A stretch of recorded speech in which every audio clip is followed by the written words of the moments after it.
ये कहानी शुरू होती है सन 1963 में, जब एक टर्किश आदमी अपने घर की रेनोवेशन कर रहा था और उसने नोटिस किया कि उसके मुर्गे मुर्गियां ऑर्डिनरी चिकन बेसमेंट की वॉल में किसी क्रैक में घुस जाते हैं और वापस नहीं आते। इस आदमी ने सोचा क्यों ना इस दीवार को तोड़ा जाए, और उसने जब वो दीवार तोड़ी और अंदर देखा तो एक टनल थी, और उस टनल के अंदर एक और टनल, और फिर एक पूरा अंडरग्राउंड शहर, 18 मंजिलें जमीन के नीचे, 85 मीटर डीप और 20,000 लोगों के रहने की कैपेसिटी।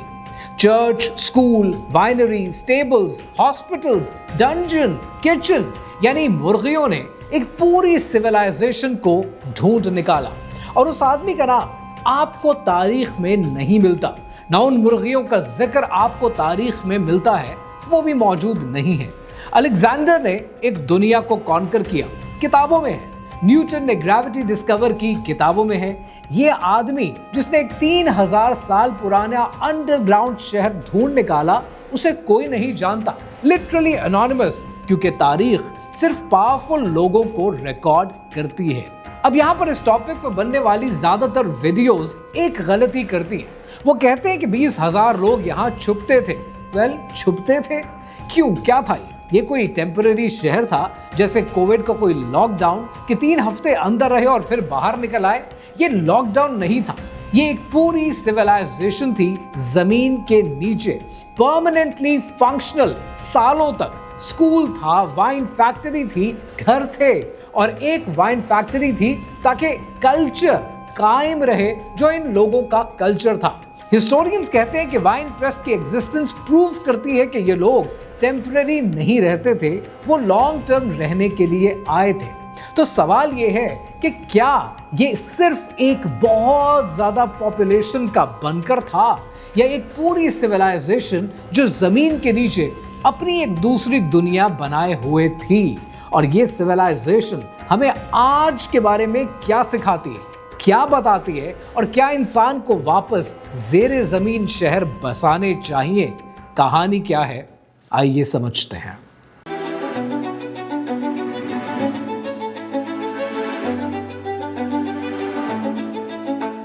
सबसे पहले जियोलॉजी को समझते हैं, क्योंकि बगैर जियोलॉजी के ये बात समझ में आएगी नहीं। टर्की के इलाके कैपेडोशिया में हजारों साल पहले वॉल्केनोस थे, और फिर एक दिन वो वॉल्केनोस इरप्ट करना शुरू करते हैं। ऐश गिरती है लेयर बाय लेयर, दहाइयों तक, सदियों तक, और फिर वो ऐश आहिस्ता आहिस्ता रॉक में कन्वर्ट करती है, जिसे टफ कहा जाता है। ऊपर से सॉलिड लगती है, लेकिन अंदर से चीज की तरह नरम होती है, इतनी नरम कि आप टूथपिक से चाहें, शवल से चाहें, इवन हाथ के प्रेशर से भी कोशिश करें तो उसमें इंडेंटेशन आ जाती है। मतलब जमीन ने बेसिकली एक डिग हेयर का साइन लगा दिया था, और लोगों ने एग्जैक्टली वही किया आज से 3000 साल पहले। इसीलिए तुर्की के इलाके डिरिंक्यू में ही नहीं, बल्कि पूरे कैपेडोशिया में 200 से ज्यादा अंडरग्राउंड सिटीज हैं। 200 से ज्यादा सिर्फ एक ही रीजन में। डिरिंक्यू उनमें सबसे डीप है, सबसे कॉम्प्लेक्स है, और ये इंपॉर्टेंट है क्योंकि टफ इतनी स्टेबल है कि कोई फ्लोर आज तक कोलैप्स नहीं किया, यानी 3000 साल में जीरो कोलैप्स। पाकिस्तान में प्राइवेट हाउसिंग सोसाइटीज का कंस्ट्रक्शन एक साल में क्रैक्स आ जाते हैं। यहां एक सिविलाइजेशन ने मैनुअली अपने हाथ से 85 मीटर डीप एक शहर बनाया 3000 साल पहले, और वो आज भी खड़ा है। और ये बात इंजीनियर्स को सुननी चाहिए, लेकिन इंजीनियर्स सुनेंगे कैसे? क्योंकि हमारे इंजीनियर्स तो बिजी हैं प्लॉट्स और उनकी फाइल्स बेचने में। वापस आते हैं टॉपिक पर और चलते हैं इस रॉक के अंदर और देखते हैं कि हर फ्लोर पर क्या होता था। 18 मंजिलें, सिर्फ 8 पब्लिक के लिए ओपन, यानी अगली 10 मंजिलों की एक्सकवेशन अभी भी जारी है, यानी अभी भी चीजों की तलाश हो रही है। चलते हैं फ्लोर बाय फ्लोर, और पहले 2 फ्लोर्स पे, फ्लोर 1 और फ्लोर 2 पर क्या होता था। पहले 2 फ्लोर्स पर जानवर थे, कैटल्स, गोट्स, मुर्गे मुर्गियां, वही मुर्गे मुर्गियां जो इस वीडियो के शुरू में आपने सुने। वाटर ट्रफ कि जो रॉक के अंदर कट हुई थी, और एनिमल्स को बांधने के लिए होल्स दीवारों में कार्व थे। जानवर ऊपर क्यों रखे थे? जानवर ऊपर रखने की वजह यह थी क्योंकि टनल नीचे जाकर नैरो हो जाती है। 70-80 केजीज की काउज अगर नीचे चली जाएंगी तो लेवल 12 पर जाकर वापस नहीं आ सकेंगी। लॉजिस्टिकल इशू था। फैमिली के लिए फ्लोर 3, 4 और 5 मुख्तस थे, यानी फैमिली अपने अपने स्पेसेस में स्टोन कार्व्ड बेडरूम्स में रहती थी। Kitchen with oven, storage rooms, wine press, oil press और एक डिटेल जो सिर्फ एक हिस्टोरियन ने 370 BCE में रिकॉर्ड की। ज़ेनोफॉन ग्रीक जनरल था, अनातोलिया से गुजरा। उसने खुद इन अंडरग्राउंड ड्वेलिंग्स को देखा और उसने लिखा, the houses were underground, entrance like the mouth of a well, but broad and spacious below. In these dwellings were goats, sheep, cattle, cocks and hens, stores of wheat, barley, vegetable and wine. और ये वो सब लिख रहा है 370 BCE में जब वो यहां से गुजरा। इसका मतलब क्या है? इसका मतलब ये है कि ये रिटन रिकॉर्ड हजरत ईसा अलैहिस्सलाम से 370 साल पहले का है। तब भी ये सिटी डॉक्यूमेंटेड था, तब भी लोग अंदर थे, तब भी वाइन बन रही थी। सिविलाइजेशंस आती गई, एम्पायर्स बनते रहे, बिगड़ते रहे, पर ये शहर अपनी जगह कायम रहा। ड्रिंकियो के छठे फ्लोर पर बैरल वॉल्टेड सीलिंग्स थी, यानी ये स्टडी रूम्स थे side by side. Byzantine Christians ने ये मिशनरी स्कूल बना रखा था। जब वो यहाँ पर अंडरग्राउंड रहे, ये स्कूल चलता रहा और बच्चों को पढ़ाते रहे। यानी बाहर एक आर्मी खड़ी है और अंदर एक स्कूल चल रहा है। दुनिया का कितना मोटिवेटिंग स्कूल होगा, जरा इमेजिन करें। इमेजिन करें कि टीचर का मूड क्या होगा। पढ़ो, क्योंकि बाहर दुश्मन की फौज खड़ी है, बाहर मंगोल्स हैं और नतीजे में बच्चे ज्यादा होमवर्क करेंगे, ज्यादा काम करेंगे। मैं गारंटी देता हूं इतनी बड़ी मोटिवेटिंग पावर है कि एब्सेंट रेट लिटरली 0 होगा। लेवल 7 और लेवल 8 पे क्या था? लेवल 7 के ऊपर क्रूसिफॉर्म चर्च क्रॉस की शेप में स्टोन से कटा हुआ और बैप्टिस्ट्री भी की जाती थी, यानी नए क्रिश्चियंस को बैप्टाइज करने के लिए अंडरग्राउंड में फैसिलिटी मौजूद थी, धूप से दूर जमीन के नीचे। लेवल 8 के ऊपर एक डंजन था, प्रिजन था, क्योंकि 20,000 लोगों में कुछ लोग तो राउडी होंगे जो लॉ एंड ऑर्डर को फॉलो नहीं करेंगे। इवन अंडरग्राउंड जमीन के नीचे भी लॉ एंड ऑर्डर की जरूरत पड़ती है। सो बेसिकली उन्होंने जमीन के नीचे एक पूरी ह्यूमन सिविलाइजेशन को रेप्लिकेट किया था। चर्च थे, स्कूल था, बार थी, जेल थी, रियल एस्टेट, वाइनरी। यूं समझे कि जैसे DHA का कोई अंडरग्राउंड फेज है। अंडरग्राउंड फेज 1, प्लॉट्स अवेलेबल और प्लॉट का size your own carved cave, amenities, fresh air shaft है, रोलिंग स्टोन्स सिक्योरिटी डोर्स के लिए और वाइन ऑन टैप मिलती है। आज के रिसर्चर्स ने ड्रिंकियो में 600 से ज्यादा, लिटरली 600 से ज्यादा एंट्रेंसेस ढूंढी हैं। 600, यानी हर घर में, हर कोर्टयार्ड में, प्राइवेट रूम्स के अंदर, प्राइवेट होम्स के अंदर। मतलब ऊपर एक नॉर्मल शहर आबाद है, बाजार हैं, दुकानें हैं, लाइफ है, लोग आते जाते हैं, एक नॉर्मल टाउन है। लेकिन कुछ घरों में एक खास दरवाजा है जो सिर्फ फैमिली को पता है, और उस दरवाजे के नीचे एक पूरी सिविलाइजेशन, एक पूरी दुनिया आबाद है और बाकी शहर को नहीं पता, बाकी शहर नहीं जानता। यानी ऊपर रेगुलर मोहल्ला है और नीचे एक अंडरग्राउंड मेगा सिटी है, और दोनों को एक दूसरे के बारे में कुछ नहीं पता, दोनों क्लूलेस हैं। ये सिर्फ लाहौर, कराची, मुंबई या ढाका में ही हो सकता है, जहां पर एक बिल्डिंग में 3 अलग दुनियाएं आबाद होती हैं और कोई नहीं जानता कि साथ वाले में कौन रहता है। अब उस पार्ट पे बात करते हैं जो मुझे सबसे ज्यादा फैसिनेट करता है, इंजीनियरिंग।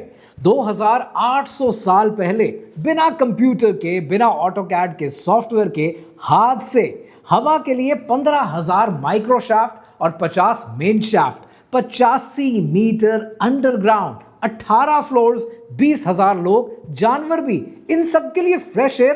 पर कैसे?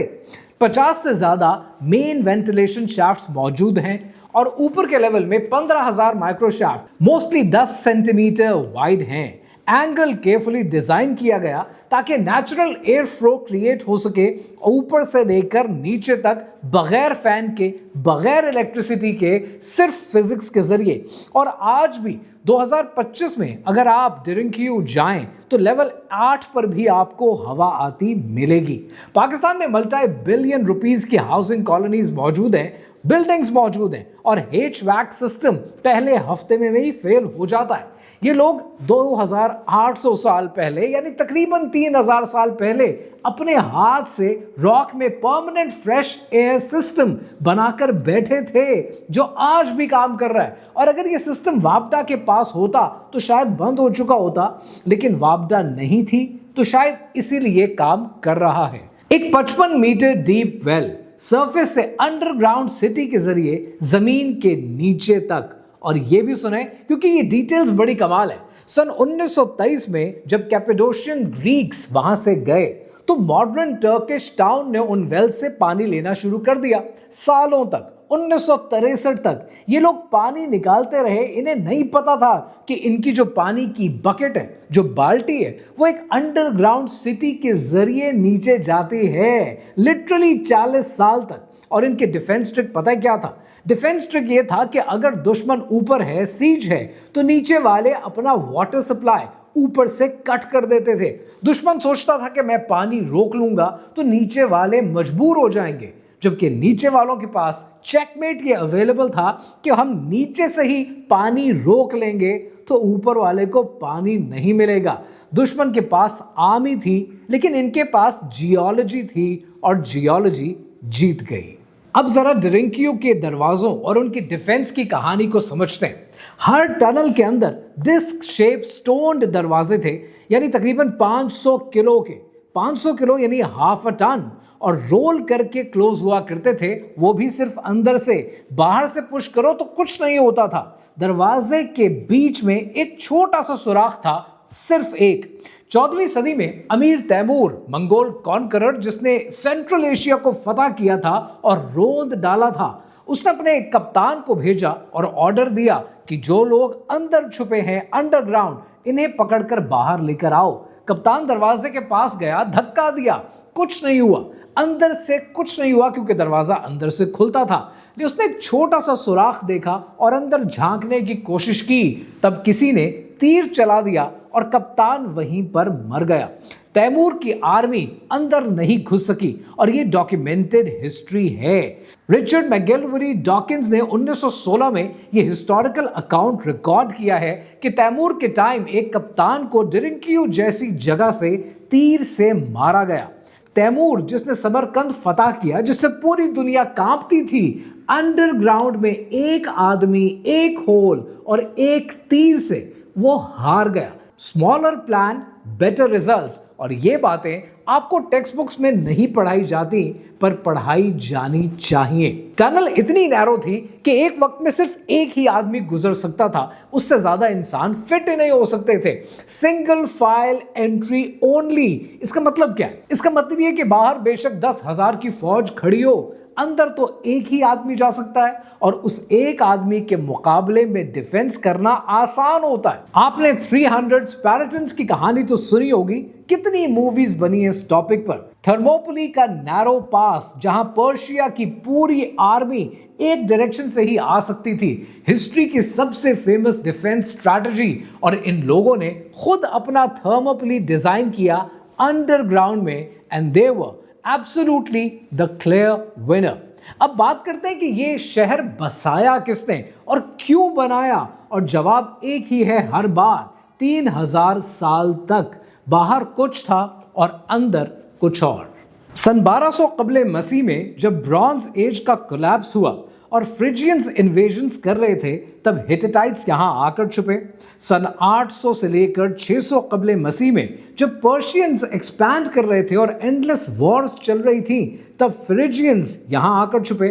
और पहली से लेकर तीसरी सदी ईस्वी में रोमन्स परसिक्यूशंस कर रहे थे, क्रिश्चियनिटी को इलीगल समझ रहे थे, तब अर्ली क्रिश्चियंस यहां आकर छुपे।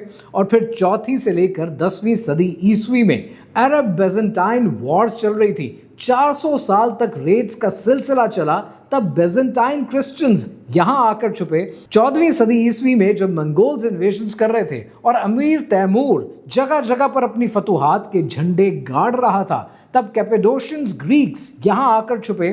फिर ऑटोमन एम्पायर में पीरियोडिक ऑटोमन परसिक्यूशन के वक्त क्रिश्चियन माइनॉरिटीज यहां आकर छुपी। और फिर सन 1909 में जब अदाना मैसेकर की खबरें जगह जगह पर फैली, तब पूरा गांव यहां आकर छुपा। फिर सन 1923 में जब ग्रीस भेजा जा रहा था हमेशा के लिए, तब कैपेडोशियंस ग्रीक यहां आकर छुपे। ये टाइमलाइन देखें कि कितने अलग लोग, कितने अलग एम्पायर्स, कितनी अलग सेंचुरीज, लेकिन रीजन एक ही था कि अपनी बका की जंग के लिए हर कोई तैयार था इस जगह पर रहने के लिए। सन 1909 की एक चीज स्पेशली नोट करें, जब अदाना मैसेकर शुरू हुआ आर्मेनियंस के खिलाफ, जब वो न्यूज कैपेडोशिया पहुंची तो एक कैम्ब्रिज लिंग्विस्ट वहां पर मौजूद था और उसने लिखा कि जब मैसेकर की खबर आई तो एक बड़े हिस्से की पॉपुलेशन ने अंडरग्राउंड चेंबर्स में जाने का और पनाह लेने का फैसला किया और कुछ रातें वो ऊपर सोए ही नहीं, अंडरग्राउंड ही रहे। सन 1923 में पॉपुलेशन एक्सचेंज हुआ। टर्की और ग्रीस के बीच में कैपेडोशियन ग्रीस को फोर्स किया गया कि वो हमेशा के लिए जाएंगे और उन्हें जाना पड़ा। वो गए और अपने साथ इस शहर का नाम भी ले गए, मैलाकोपिया, यानी सॉफ्ट स्टोन वाली जगह। नाम गया, लोग गए, शहर खाली हो गया। 40 साल तक कोई नहीं आया। फिर सन 1963 में मुर्गे मुर्गियां लौट आए। अब आखिर में वो बात जो ज्यादातर लोग मिस कर जाते हैं, सन 2013 तुर्की के नए शहर में कंस्ट्रक्शन प्रोजेक्ट शुरू हुआ। ऑर्डिनरी इंफ्रास्ट्रक्चर वर्क था, वर्कर्स खोदने लगे और अंदर एक अंडरग्राउंड सिटी मिल गया। अभी भी पूरी तरह एक्सकवेशन नहीं हुई, अभी भी काम जारी है। अर्ली मेजरमेंट्स कहती है कि 113 मीटर डीप है, 4,60,000 स्क्वायर मीटर्स का एरिया है और पॉसिबली ये डिरिंक्यू से भी बड़ा है। दुनिया का लार्जेस्ट अंडरग्राउंड सिटी शायद सेकंड प्लेस पर है और अभी पहली प्लेस वाला वो अभी भी नीचे है। आर्कियोलॉजिकल काम अभी भी जारी है और शायद सालों तक जारी रहेगा। अब इस सब का मतलब क्या है? इस सब का मतलब यह है कि 2026 में बैठकर हम ये सोचते हैं कि दुनिया में जो कुछ डिस्कवर होना था हो चुका। गूगल मैप्स हैं, सैटेलाइट है, एआई है और एक कंप्लीट अंडरग्राउंड सिविलाइजेशन डिरिंक्यू से भी बड़ी, जिसका हमें पता भी नहीं है।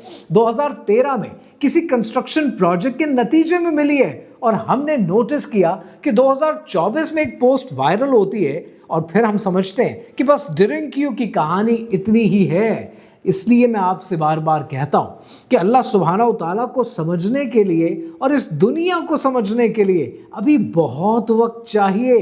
ये कायनात अभी ना तमाम है शायद कि आ रही है दमादम सदाए कुन फयकून। कैपेडोशिया में अभी भी लोग रहते हैं, रेनोवेशन करते हैं, घर मौजूद हैं और अक्सर जब वो कुछ ना कुछ खोदते हैं, कुछ ना कुछ दीवार तोड़ते हैं तो उन्हें भी एक टनल मिल जाती है, एक पूरा शहर आबाद मिल जाता है। और इसीलिए जाते जाते मेरा आपसे एक सवाल है कि ज़मीन के नीचे जो लोग छुपे, जिन्होंने ये शहर आबाद किया, क्या वो लोग कमज़ोर थे? क्या वो हार मान गए थे या वो बस चुप हो गए थे? नहीं, ये वो थे कि जिनका बाहर की दुनिया ने सब कुछ छीन लिया था। एम्पायर ने छीन लिया, फौज ने छीन लिया, दुनिया ने छीन लिया, ऊपर की दुनिया से ये कट गए। तो इन्होंने क्या किया? इन्होंने नीचे अपनी एक दुनिया आबाद की। 3000 साल तक ये सरवाइव करते रहे, ये खामोश रहे, लेकिन अपनी मंजिलें अचीव करते रहे। और यही सवाल आपके लिए है कि आज जिंदगी में कितनी बार आपके साथ ऐसा होता है कि दुनिया आपका सब कुछ छीन लेती है, तब आप क्या करते हैं? आप दोबारा उठने की कोशिश करते हैं। इसलिए इकबाल ने कहा है कि खुदा ने आज तक उस कौम की हालत नहीं बदली, खुदा ने आज तक उस कौम की हालत नहीं बदली, न हो जिसको ख्याल आप अपनी हालत के बदलने का।